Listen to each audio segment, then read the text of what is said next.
Talking about new segments, we have Profile, which is our special segment throughout this month of February, and it's going to be with Kembe Gochi. We felt like it would be important to carefully select young Cameroonians who've carved a niche for themselves in the society and put a spotlight on their achievements. And Kembe Gochi was kind enough to meet with this gentleman. He's called Ateki Claxton.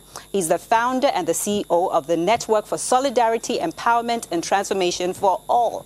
15 years he's sacrificed and done so blissfully, bringing youths together to learn leadership and business. Don't you want to get his story? Well, thanks to Robert Oware and Kembe Gochi, we get to meet Claxton.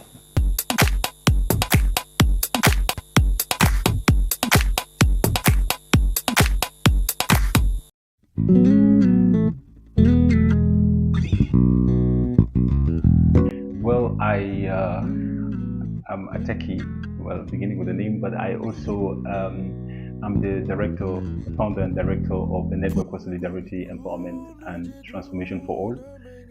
This is an association based in Cameroon that works on youth and institutional capacity development, but also involved in research and policy advocacy, the promotion of youth engagement and civic participation more broadly.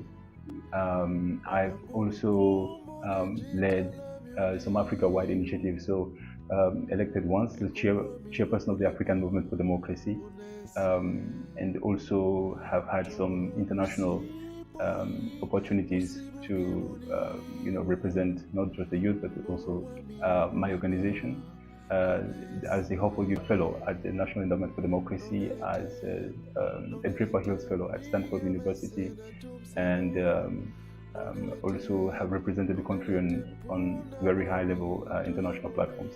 So we were created in July 2013. So we've really come of age. We're no longer new. We are probably now old Seta. But so we have different programs that we've developed for young people in Cameroon. Just to name a few, Repair is Rebuilding Peace Through Actions with Inclusive Reach, is one of our flagship programs that brings young thought leaders from all the 10 regions of Cameroon, sometimes including African countries, to learn and acquire skills and values on how to be more effective in their civic engagement, and to empower them to carry out their work that they're already doing more efficiently. So we have on an annual basis 40 young people that come from the 10 regions. They have in between, so the program is organized in 2 phases. So they come for the first phase, get trained. They have an obligation to go back to the region and carry what we call pass it on events. These pass it on events are step down, activities of replication. So they basically pass on to their peers what they've acquired as knowledge, skills from the first phase. Then after that activity is organized, they come back now to complete the training in the second phase. So for the 40 that come, they have an obligation to train a minimum of 30 youths. And so by the time that the program each edition is completing, at the end of the year, we have like a reach of 1,000 young people. We also have the Avec Logov program. Avec Logov is amplifying voices and enhancing capacities for local governance. So this program is a program that really wants to get young people to be more involved in local development. Cameroon, rolled out the program of decentralization 2019 with the adoption of the code. And if you look at Article 4041, it really encourages civic participation in the process of decentralization. So we developed Avec Logo as a response to that.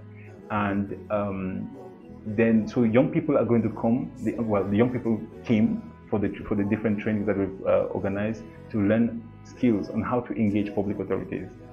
So the youths are first trained on these techniques. They go down to their different councils. They do what we call community mappings or community maps, where they prioritize the project. And then they come during the time of the training of the mayors to present these problems. The idea is that during the budgetary sessions of the councils, they can integrate some of these ideas and then just roll them out in the subsequent year. A very good example that I can cite in terms of how this mechanism has been very effective is Bamenda 3, for example. The mayor of Bamenda 3 was participating in one of the trainings. We call them the mayor's roundtables. And then Charlotte Dum, who was one of the young people who came for the youth training, had gone to the Bamenda 3 council and identified in her quarter that there was a very serious problem of drinking water.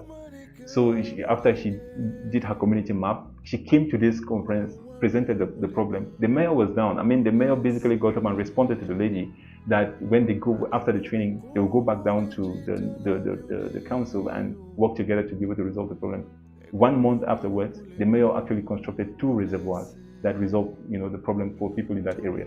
So that really shows the potential, that there is in making young people engage the authorities in a very constructive way, instead of just sitting and complaining about this, we don't have this, we don't have that. It's a way of really getting young people to feel that their voice really counts, because sometimes in a context where there are many difficulties facing young people, they often feel that their voice doesn't count. And so when you get this kind of opportunity, it helps young people to feel valued, feel respected, feel that their opinions really matter in terms of how they can push forward the agenda of decentralization in Cameroon. Another project that we do, for example, is advocacy. We do a campaign known as the Vote 18 campaign. The Vote 18 campaign was what we started with early on, was a campaign to lower the voting age in Cameroon so that it can lead to broader participation for young people. So Cameroon really has one of the highest voting ages in Africa. We vote in Cameroon according to the Constitution, Article 2, Sub 3, at 20, but most African countries, they vote at 18. So we feel that young people in Cameroon are participating sort of late, in the political process, so they don't really pick up early. And so when you don't participate and you already have grown up as an adult, there's a tendency to not participate. That is why you have very high levels of youth apathy. Sometimes in our elections, people register and then you find them not going to really vote. So one of the ways we're thinking, okay, let's structurally address this by lowering the age to 18, because at 18, a young person is already recruited in the military, for example. They can handle a gun, they're going to the front, they can fight against Boko Haram, provide security for people, some of them even dying, So if a young person can, take that kind of sacrifice for the country, they should be able to vote also for the country. So we made a survey in Yaoundé. We interviewed like 300 people asking whether the voting age should be lowered. So the results we found like 74% of the people that we interviewed wanted to see that the voting age is lowered. Even the young people. Then we had a follow-up presentation at the National Assembly for the first time, where we wrote to the President of the National Assembly, the Honorable Kabaye Gejibril. He authorized us to make a presentation within the REG, the Réseau Parlementaire Espérance Jeunesse, is a parliamentary network that is focused on youth issues. They had to organize and listen to us make the presentation. And we brought an 18-year-old to come and read out the resolutions, to say they're ready to participate in our civic processes. But they just need the opportunity.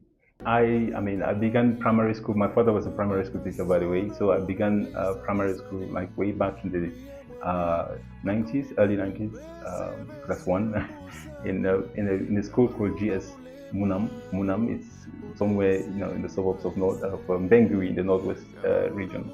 And then because he was transferred from one school to the next, so we just basically followed him around. So I had primary education in many primary schools where my father taught. And then I schooled in Djibouti's Mengui, secondary school and high school, and then went on to the University of Buea, where I studied a major in history and archaeology.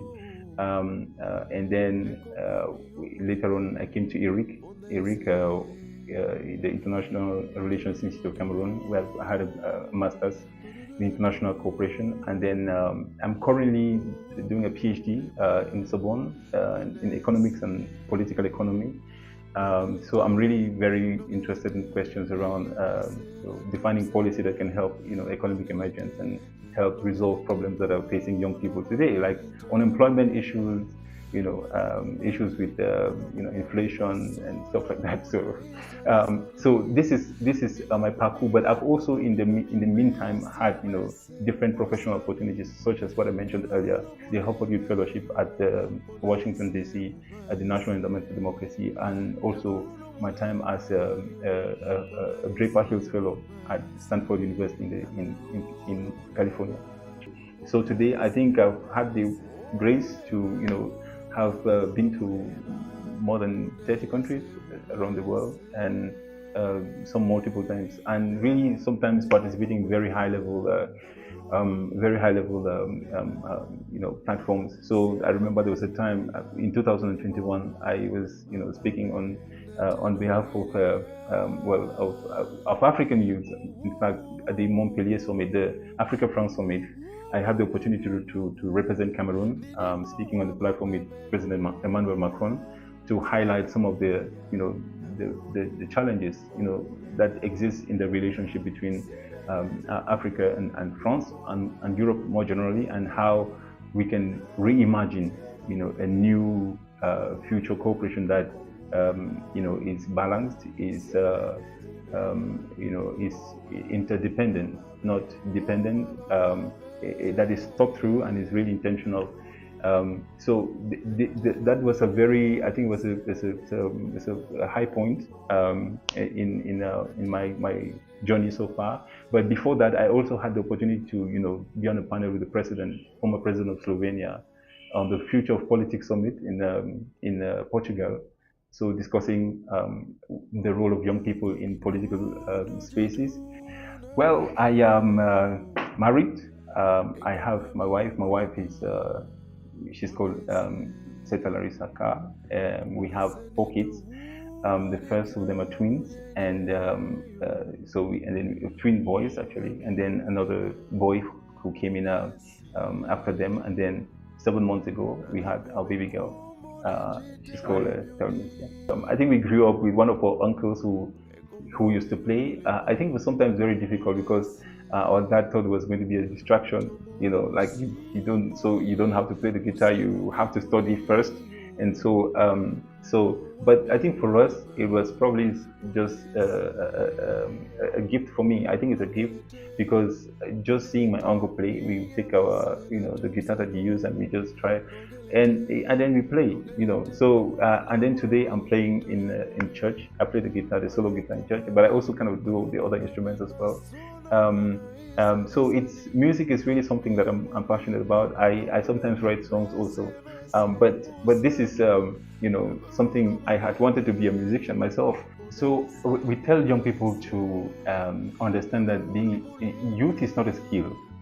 When you're young, it's just a time in your life. It's a period, a moment in your life.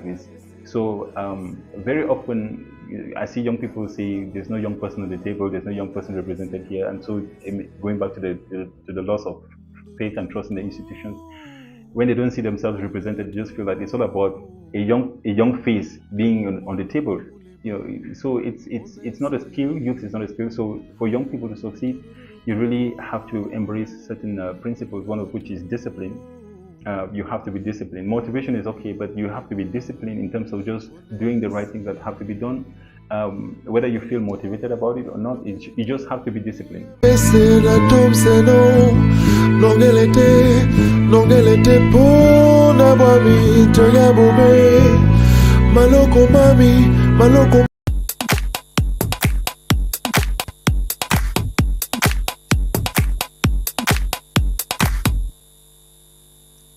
Thank you so much, Kembe Gochi and Robert Eware, for bringing Claxton to our perspective. He is our profile of the day. I love certain things he said, and one of the things he believes in is that the only limit to our impact is our imagination and commitment. And of course, as he said, finally, discipline.